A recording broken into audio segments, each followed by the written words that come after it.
good afternoon from Ithaca, New York, home of Cornell University. My name is Nicholas Phillips, and we're so glad you're joining us for another awesome conversation. Let's face it, all of us who work in a corporate setting or who work in general work on teams. Often this can be inspiring and invigorating, but sometimes working on a team can be infuriating and seem dysfunctional.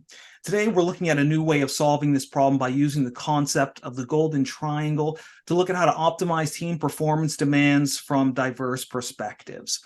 And before I introduce our special guest, just a couple of quick housekeeping notes. We want our conversation to be as interactive as possible, and we welcome all your questions and comments. We'll also be asking you a series of questions as well to kind of help us tailor our conversation here. So to our first question, we want to know, what industry do you work in? Now, you could submit your responses by scanning this QR code with your phone, and we'll kind of see them pop up as you submit your responses. And with that, joining us today is Nolan School of Hotel Administration Professor Tony Simons. Tony is going to help us understand the Golden Triangle and how its framework can empower us to diagnose and address team process challenges in everyday life. Tony, thank you so much for joining us today. I'm so excited for this conversation. And welcome. Thank you. And we're slowly starting to get some responses again in an audience. Thank you so much for submitting your responses. So it looks like finance, nonprofit, so a little all over the place, Any of these responses from the audience stand out to you, Tony, as far as, some who could benefit from the Golden Triangle? Oh, I'm seeing, I mean, teamwork is teamwork, and the decisions that you face as teams are challenging, and it's hard to make teams work well. Teams can be your best tool and your most horrible disaster as well. So so learning how to do it right is challenging, and I'm glad there's a bunch of people getting some sense about how to make this work better. Very true. And healthcare seems to be a big one. Healthcare and higher education. Now, do you have any experience do you have any experience with the Golden Triangle, working with folks in maybe manufacturing or healthcare? Well, I have personal experience in healthcare. We used to work in a psychiatric hospital back before I became a professor, and seeing the interdisciplinary project teams, the treatment teams, it's challenging to get the communication going right across them. I've certainly done some studies looking at accident rates and safety rates in hospitals primarily around my credibility and integrity work, and seen some extraordinary responses there. And frankly, there's a term called psychological safety developed by Amy Edmondson, and her very first studies were surgical teams and healthcare organizations. So this absolutely applies to teams within medicine. Perfect. And Tony, you set me up perfect. Audience, thank you so much for your responses. And again, if you have any questions for Tony along the way, please feel free to submit them in this Slido poll. So now, Tony, I really want to kind of baseline our conversation for, all of our audience members and everybody joining us from across the globe. So my question for you is, how should we think about this concept of the Golden Triangle? How should we think about this? It's a framework. It's a way of thinking about teams. It's a way of thinking about diversity. It's a way of thinking about conflict. So it's also a way of thinking about leadership. So it's all of these things. It is a new framework that I'm just developing. I built it around two papers that I published 20 years ago, both of which are very, very successful individually. People cite them like crazy, but nobody put them side by side. So this is the framework that I'm laying out is what my next book is going to be about. So it's still in process, still refining, and I'm still interested in improving these ideas. So I'd love to get you guys ideas about this. And I know you got a couple of slides that you want to share with us, and we'll get to those in just a second. But give us a little history lesson. What got you thinking about this idea of the Golden Triangle? I think you mentioned before the two different papers that were cited.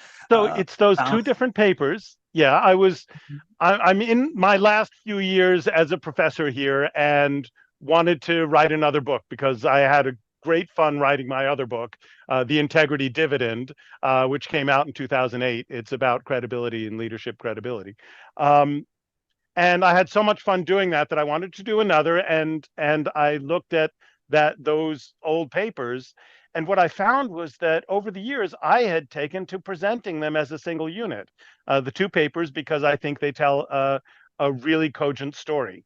And Mhm. so that was the initial framework, and then I started bouncing it off of other, other experts, and they were saying, well, I'm not sure exactly whether it's a theory, but it certainly is a framework, and it seems interesting, and it seems to be working. And that was true both on the academic side, and managers were saying, yeah, this is something I can use. And Mhm. when I hear from a student group, and they performed great or they performed poorly, typically, they're like, what's going on, how come we got a B or how come we got a C?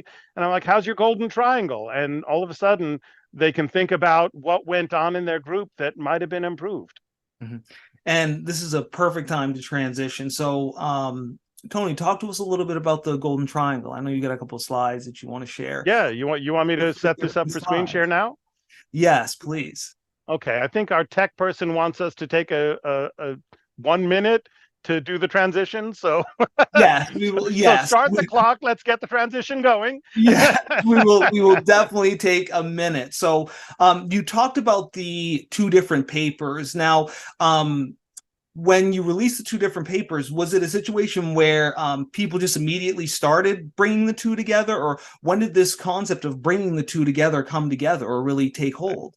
That came off of me. That was it was just the way that I was teaching it, and nobody else seemingly had connected them this way. So Hmm. let's get into it. The share should be going now, right? So you're seeing the Yes. golden triangle. This is about how do you get extraordinary team performance Mhm. out of your groups by combining your diversity, your conflict, and your trust. You really need to have all three of those in order to make the group extraordinary. Mhm. Um, so the golden triangle is that you optimize your performance by combining your diversity. You need to have different points of view represented. You need to have a process Mhm. whereby those different points of view are brought into the conversation.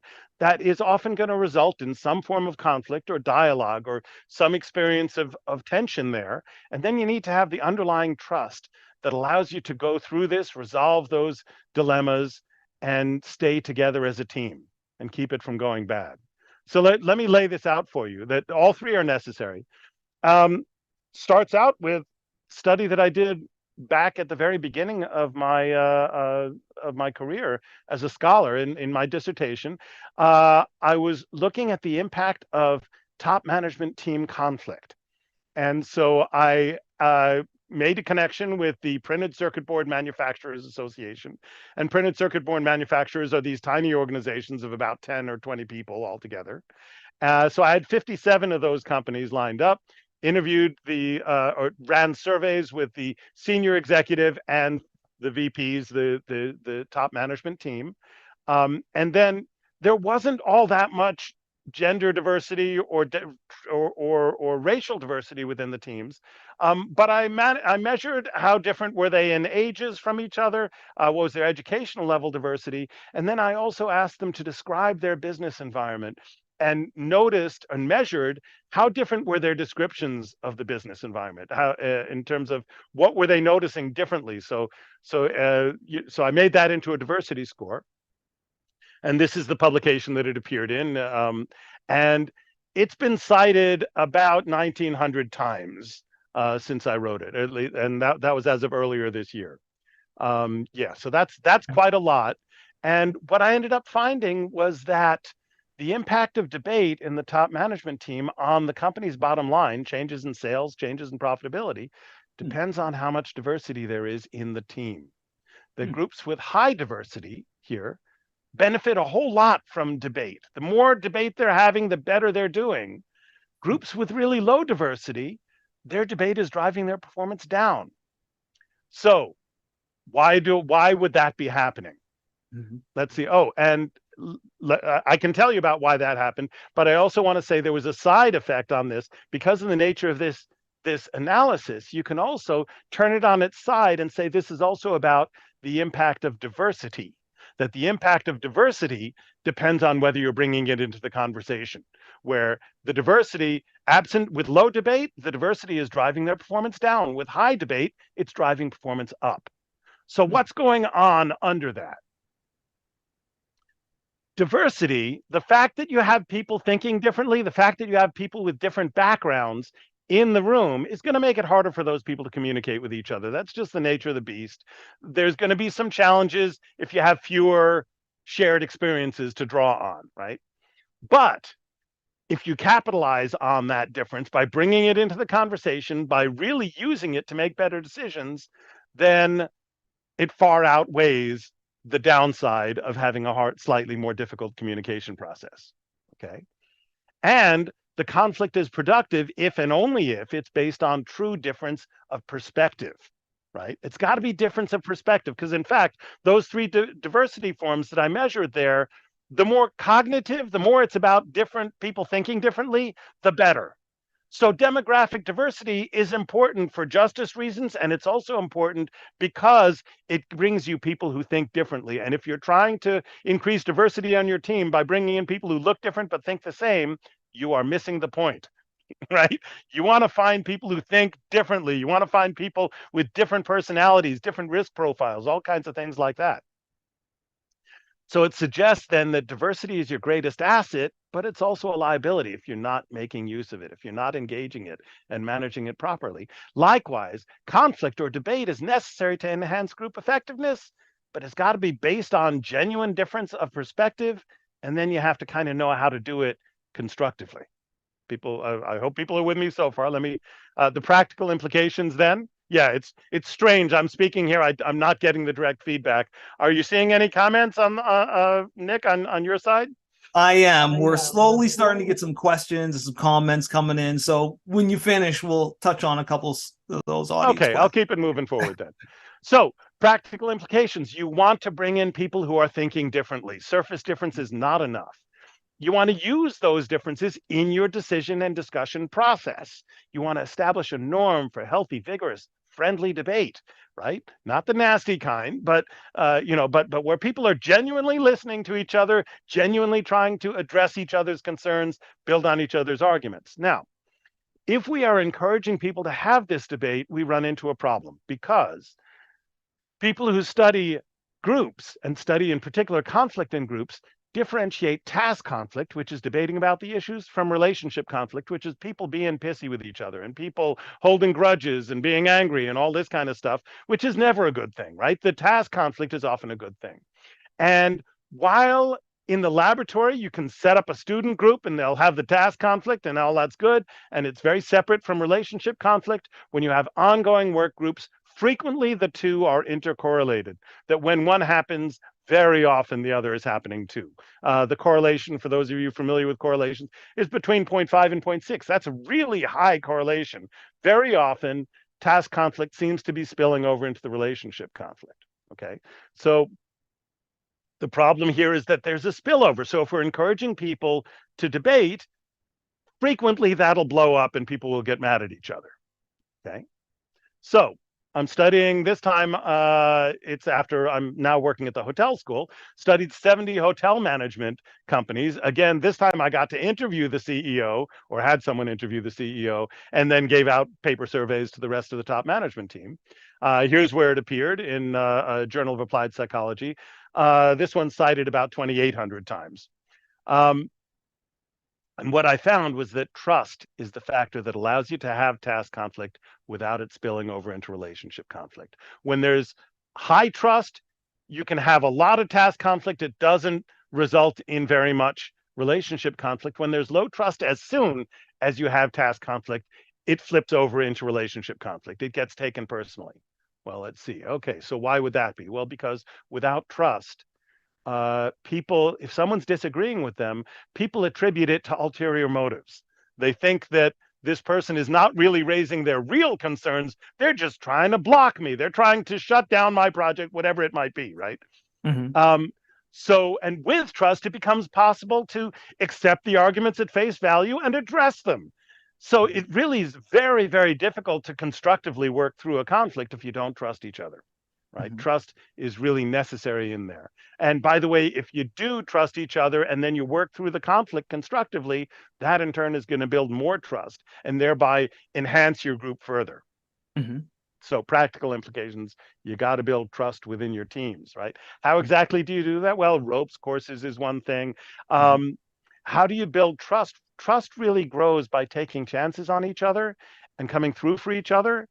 And whereas it's easy to establish something that seems like trust based on shared experiences and similarities, what you're trying for here is a form of trust that is based on a celebration of your differences, on a recognition of your superpowers and the whole presence that each person is bringing into the group. That trust needs to celebrate those differences. And you need to take some time to get to know each other outside the workplace, or at least come to appreciate each other as full rounded human beings. Mhm. So I mentioned this to a colleague. I mentioned this Amy Edmondson is this person who's developed psychological contracts, psychological safety. Um, and I told her about this, and she said, that's very interesting. And she sent me her own study where she was looking at drug development teams at 6 large pharmaceutical companies, right? She Okay. did a diversity composite index and looked at team performance ratings from their bosses. Mhm. And this is where it appeared. And what she found was that the very best teams were the teams that were highly diverse and also had a high level of psychological safety, where people felt honored for their uniqueness, where it was okay to make and talk about an honest mistake without you're not trying to prove yourself to the other people. Mhm. It's sort of a deep Mhm. form of trust. So she also found that those teams that had the high psychological safety and a lot of diversity were also the happiest and the most loyal to the company. So diversity coupled with psychological safety maximizes satisfaction as well as performance. So practical implications: recruit and staff for diversity, and then train and manage for psychological safety. So to open this up, so that's how I got to this triangle of conflict, diversity, and trust. You need to have all three. If any one of them is really underdeveloped, then it's going to blow up the group process.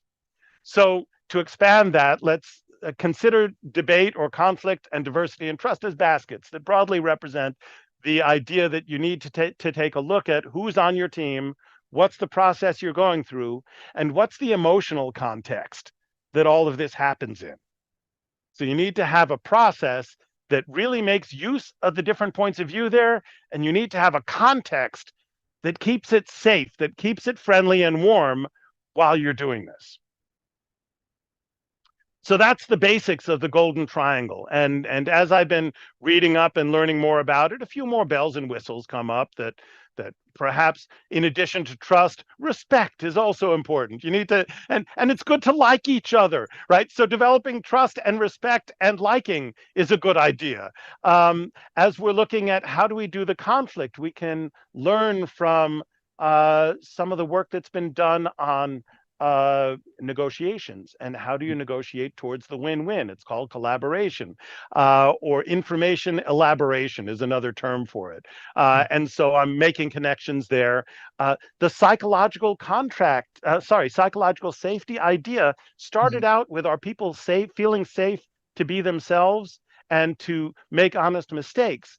And Mhm. what happened over the 20 something years of Amy Edmondson's writing about psychological safety is she's changed the definition. And now it includes not only that, but also the obligation for candor, the requirement, the expectation that you owe it to the company. It's a duty to Mhm. raise the concerns you have, to raise whatever the challenges might be, even though it might be interpersonally risky, even though you might be afraid of making someone look bad.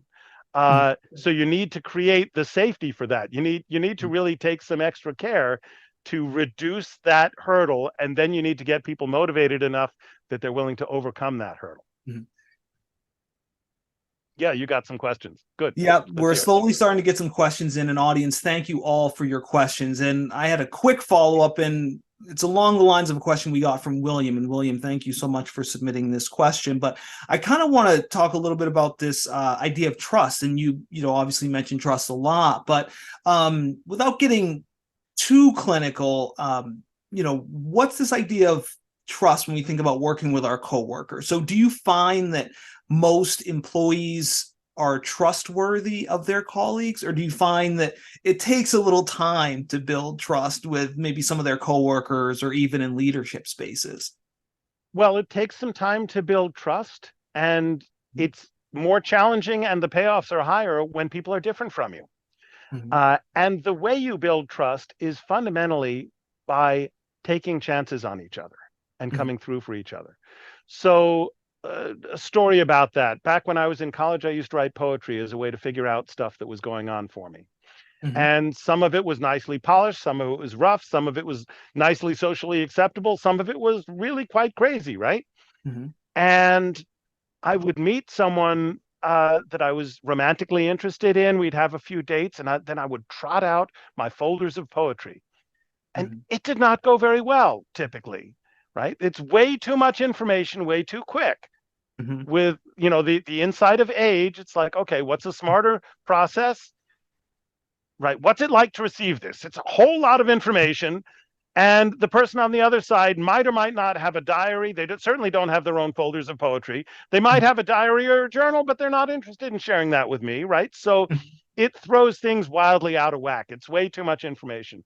A Mm-hmm. wiser approach: share one poem, not my most crazy one, see that it's well received, and then see that the vulnerability is reciprocated, that the other person takes a chance on me. And by our taking a risk with each other, a calculated risk, coming through for each other, and going through that cycle over and over again, that's how Mm-hmm. trust builds. There is no shortcut on that. And you can't think of yourself as an engineer of trust. It's more like being a gardener. It's more like setting up the circumstances to allow it to grow. And there's a wonderful book by Daryl Stickel, Stickel, that is Mm-hmm. about managing trust, and you can get that on Amazon. And what he says is he thinks of trust as a decision. That essentially trust is the willingness to accept vulnerability to another person, Mm-hmm. and we need to think about the ways in which we're asking people to be vulnerable to us. Mm-hmm. Whether it's by disclosing information, or whether it's by acknowledging ignorance, or whatever it might be, what are the ways in which we're asking other people to be vulnerable to us? And then how does that person think of their vulnerability? How does that person think of their uncertainty about whether you're going to come through or not? And how bad will it hurt if you don't come through? And then then you want to understand the stories they're telling themselves about these things. And then you can start telling stories about your own benevolence, your ability, and your integrity. And you Mm-hmm. can start to tell stories about they might be inflating their level of trust unrealistically. What are the situational constraints on your behavior so that they can be more sure of what you're doing? So by reducing their uncertainty and reducing their experience of vulnerability, you Mm-hmm. make it so that this particular ask is less and is therefore more likely to fall below their risk threshold. And then once you get it below their risk threshold, then you're going to get a yes, but you need to make sure that you come through for them so you can get onto the virtuous cycle. Because if you don't come through for them, it all blows up.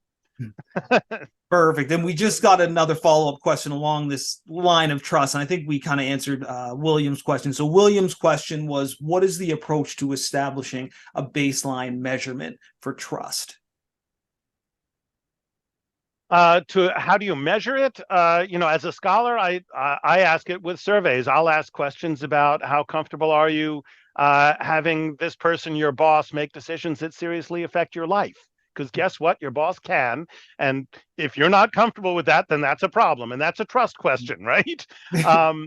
And then I also ask related questions about follow through.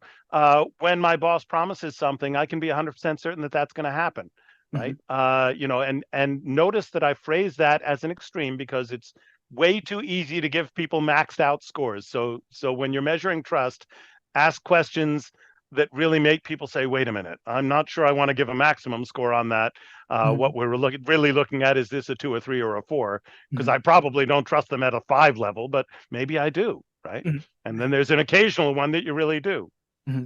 And William, thank you so much for that question. And I just got another great follow up. And this person asks, what if trust is continually broken? And I'd follow up, what if trust is continually broken?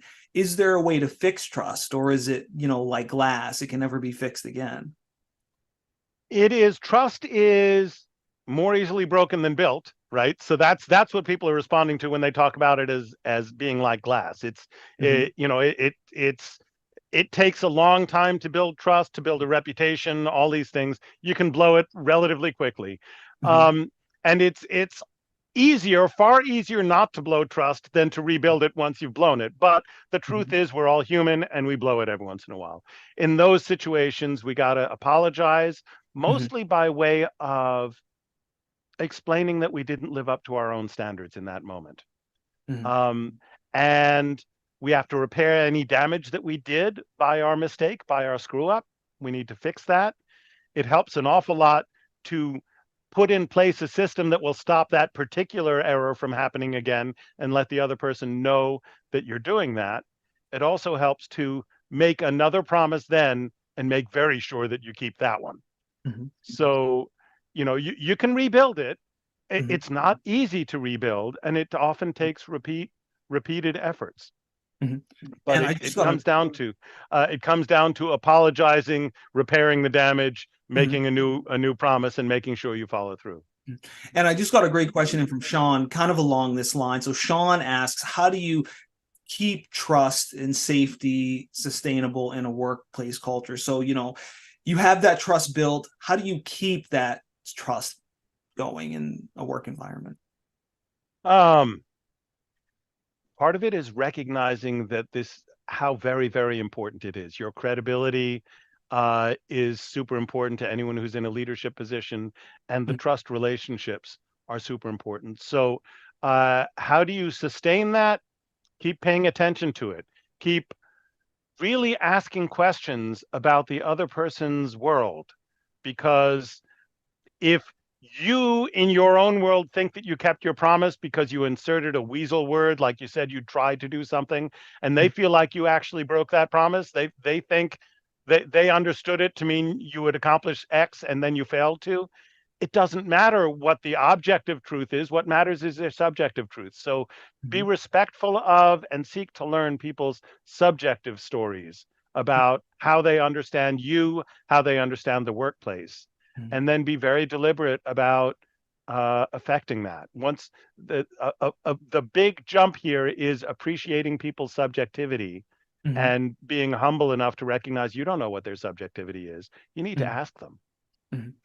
And another great question, audience. Thank you for all your questions. They're coming in a million miles an hour, as you can imagine, Tony. So this person asks, as a high school educator, how should I best approach diversity, conflict, and trust, and what are the best strategies to introduce it? So we're talking about a high school educator at this point, not somebody in the higher ed space. Okay. I've actually done a study. One of my students was a PhD student in the education program, and he surveyed students from, I think the youngest was probably in 3rd grade, and then the oldest was in high school. And he found that the students where teachers report high follow-through on their from their teachers, where they answer questions like, when my teacher promises something, I can be 100% sure that it's going to happen. When the more they believed in the credibility of the teacher, the more they ended up learning, and the better they did on standardized tests like a year later. And that was true for both the math and the English tests. So the credibility and the follow-through are super important. The experience of fairness, you need to create a safe context for people to raise things. And that means you're not inviting everyone to blast each other, but create a safe environment for open conversations about some of the differences there, and make sure that the students understand the benefit that comes out of overcoming those differences, because it always takes work to overcome those differences. But that's where the biggest payoffs are. That's where the best decisions get made. That's where the you really need to work through that. Mhm. Um, yeah, and I would say, if you are in a situation where the diversity is kind of volatile, it's Mhm. probably a good idea to bring in an expert to just help you keep it safe. Mhm. At least give you a few tools to start with. Perfect. Audience, thank you so much for your questions. Tony, I'll let you get back to your slides there. I didn't have a whole lot more. That was the basics of the framework. You seem to, you got more good questions for me. I'm happy to just keep this conversation going. I got plenty, actually. I just got a great question in from Leah, who checks in. So, Leah, thank you so much for your question. So, Leah asks, in a manufacturing environment, it's often hard to bridge the divide between sales and operations. How do you increase trust across departments? So, maybe not people working, together Right. every day, but across different departments. How do we bridge that gap? Well, part of it would be taking time to appreciate each other as and learn about each other as human beings. Mhm. So, just those simple things like what's your hobby, or or share a fun fact about yourself, whatever it might be, and uh, events that are outside of work can be helpful, and I recognize they can be challenging for people as well. Um, so and that sales versus manufacturing, or the different departments, that's another form of diversity. And the truth is also that, along, not only do they have different expertise, there's a pretty good chance they have different personalities, that they have different risk thresholds and so forth. And if you're trying to get people together to make an important decision, it's probably good to have that decision looked at by someone who really doesn't like risk, and someone else who doesn't mind it, and Mhm. someone who's bold, all different kinds of points of view, to look at it and look at this decision from different perspectives, and really figure out how do you make something that satisfies everybody. Because satisfying everybody isn't just making people happy, it's also addressing their different concerns. And you know what? If your people are competent, then their different concerns are probably have some validity to them. Mhm. And real quickly, you have mentioned diversity a bunch. And one of the big things we talked about, I know when we had our pre-production meeting, was when we're talking about diversity, not just physical diversity, but cognitive diversity. Mhm. I'm wondering, how important is it to have not just that physical diversity, but that cognitive diversity to help maximize our team's performance? I would say that that's huge. I think that often the demographic diversity serves as a reasonable proxy. You know what? Men and women are different from each other, and I think that perhaps socioeconomic maybe have a bigger impact on how people think than race.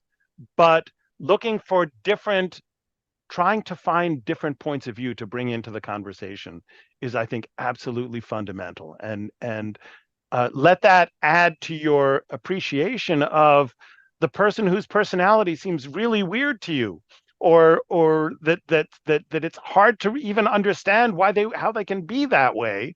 And it's like, you know what, that person is probably a terrific foil for you. That person probably, between the two of you, if you two get really good at talking through your decisions, that person who is most wildly different from you may be your best decision making partner.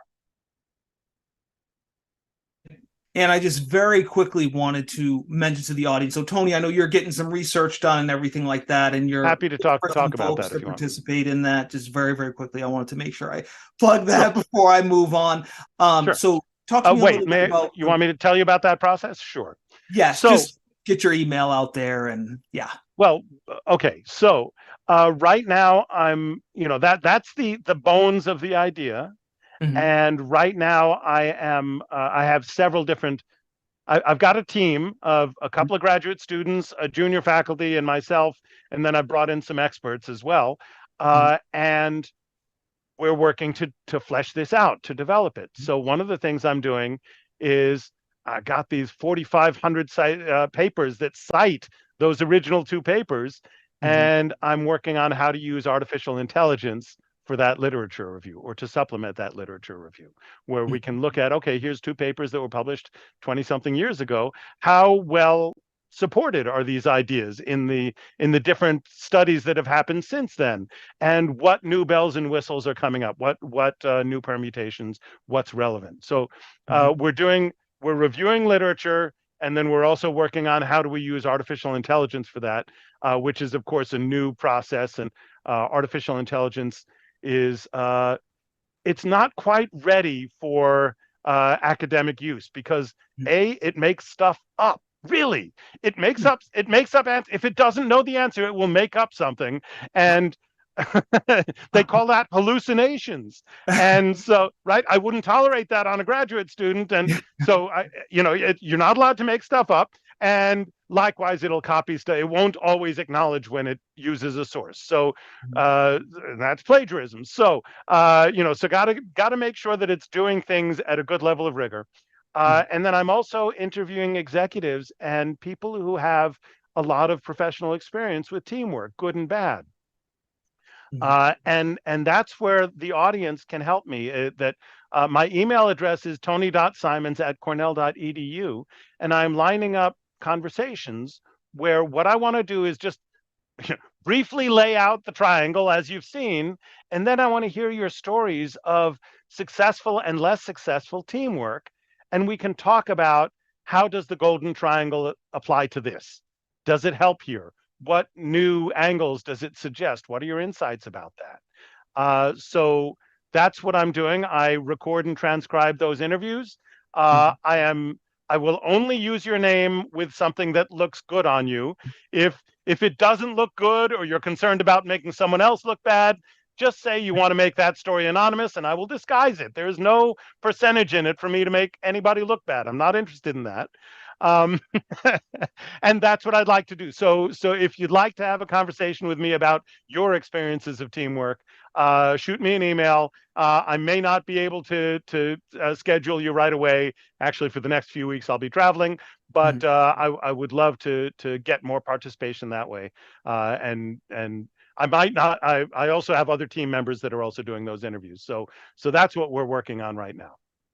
Perfect. And thank you for that plug, Tony. And audience, this actually brings us to our second audience question. So we've been talking a little bit for a while, so we want to get some of your input again as well. So our second question for you, audience, is how trustworthy would you say your coworkers are? And again, you can scan the QR code with your phone and we'll see some of your responses coming in now. So it looks like we got a kind of 50-50% split. We'll kind of wait for some more audience responses in here. So we got some that are about 3, some that are about 5, so a little all over the place.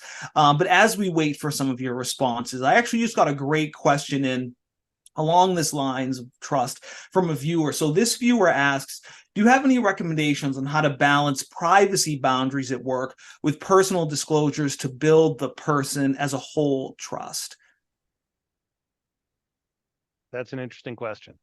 I think you really need to be respectful about people's boundaries, and recognize that what may not seem vulnerable to you may seem very vulnerable to someone else. So you need to be respectful about that. And I would say start with smaller things and perhaps start with vulnerabilities specific to the workplace. Okay, that in essence, trust builds by accepting vulnerability to someone and then having them come through. So look for small chances you can take on each other. Look for small ways you can increase people's dependency on each other, and then watch how that, and then support that in growing. And it looks like we're slowly starting to get some audience responses in here. And it looks like most people would say about a 4. So they consider most of their coworkers trustworthy. Is that surprising to you at all? That most people think of their coworkers as trusting at all? No. And in fact, what this work and the other work that I've done on credibility and integrity, is that most people come in around 7 or somewhere between 7 and 8.5 on how much do my people trust me, on how reliable do people find my word is, things like that. So most people are pretty good. And what I've been finding is that the benefits of putting in the effort to get up to a 9 point something, to get to build it up to really unusually high is really worth it. It pays off hugely. So it's not easy to build a really high trust environment, but the payoffs are huge. And frankly, and that applies not only at work, frankly, it applies in your personal life. What I would wish for everyone in the audience is that you find yourself both at work and at home surrounded by high trust relationships. Because frankly, if you're especially if it's a primary relationship and there's a low level of trust, find a better relationship or do the hard work to repair that trust level. Because high trust relationships are just infinite. They're more efficient. You end up with better decisions, and they're infinitely more fun. And audience, thank you again for your responses. And just very, very quickly, as a quick follow-up, Tony, I'm wondering, what's your advice to get us across that threshold of maybe a 3 level of trust for our coworkers to a 5? How do we bridge that gap or get When us we're looking at up rather? threes and two and a halves, then there's a reasonable chance that there is actually a violation or a grievance Hmm. that's under there. So Okay. the first step would have to be cleaning up the messes. Finding out what the issue is, what apologies might be appropriate, what repairs might be appropriate. Um, and then you can start in on the process of learning about each other as human beings and Mhm. supporting each other as human beings. Mhm. Um, it's a global response. That Stickle book is real helpful. I would also look at Amy Edmondson's book about psychological safety. She's written several about teamwork. Um, the psychological safety book is called The Fearless Organization, and it's about how do you create psychological safety within your teams. And we touched on this a little bit with our conversation about, cognitive diversity. But my question is, when we're thinking about, diversity as a whole, and obviously cognitive diversity is part of that, does this also extend to socioeconomic and educational background as well? Absolutely. Um, so I'm thinking of maybe, should we have somebody with a master's degree, somebody with a high school education? Does this play a role in it as well? I haven't done the studies. Well, let's see. I found in that top management team thing that Mhm. diversity in the level of education actually did work with the as that goes along with the debate to be very constructive. Um, at the same time, it's a good idea to make sure that everyone is on the same page about how to argue.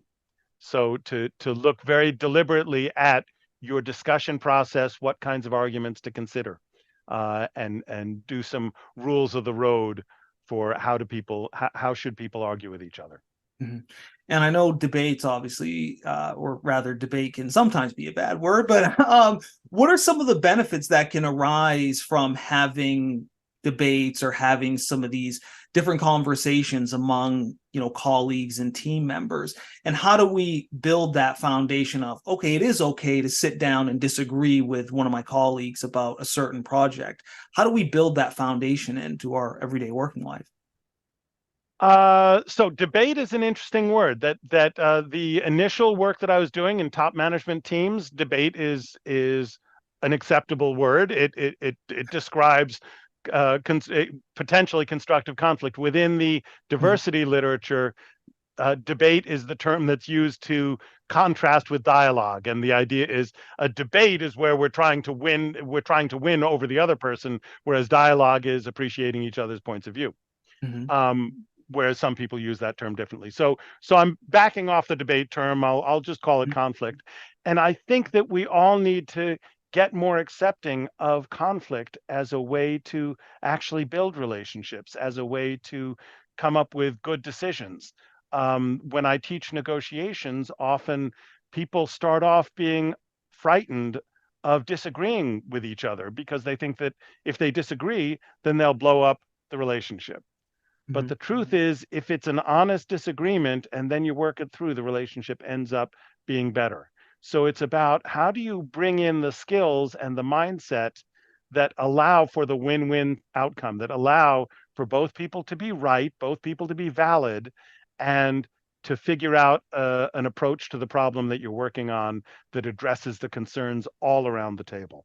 And when you're talking about a treatment team meeting or an executive group decision, whichever form it is, odds are you want to have all of the different concerns addressed. If you're making strategic decisions for your company and you're leaving the salesman, the director of sales out of the conversation, you might make a really bad mistake. Likewise, if you're making treatment plans for a patient and you're not considering the point of view of the social worker or there's someone, perhaps someone with relatively low power. They're not the doctor in this case, right? But they have different points of view, different sources of information, and they need to be considered.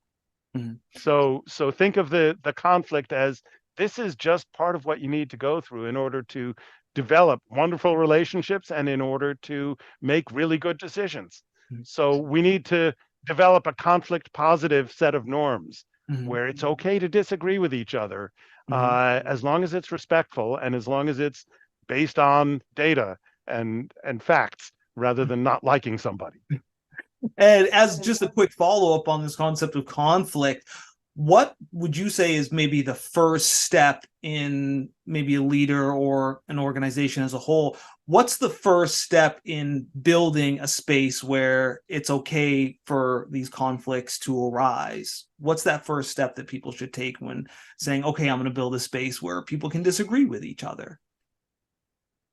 Well, a lot depends on where you're starting, right? And what the background is. I would say a lot comes down to the stance that the leadership takes. Is the leader willing to invite disagreement? Does the leader respond well when you challenge him or her about something that he or she is asserting? So a lot of it comes down to what is leadership modeling, and perhaps what you can start with is have people on the team who you already have closer relationships with, who can demonstrate, how the two of you can disagree, and then you move forward, and then inviting more of that, being humble enough to recognize that you don't have all the answers, and that you really need to hear from your team members, who you've chosen specifically because they have something to say. And we touched on this a little bit in our pre-production chat with the talking stick, and I just got a great question that goes along this line. Would you like me to tell that story? I can tell that story. Well, I'm gonna get there, but the viewer asks, how do you mentor individuals with stronger personalities to listen a little bit more in a conversation and let others contribute? And we talked a little bit about this in the talking stick. So listening is really a fundamental leadership skill, and especially as it relates to the communication dynamics between men and women. So that can be an issue. And a lot of people who are very smart are not good listeners.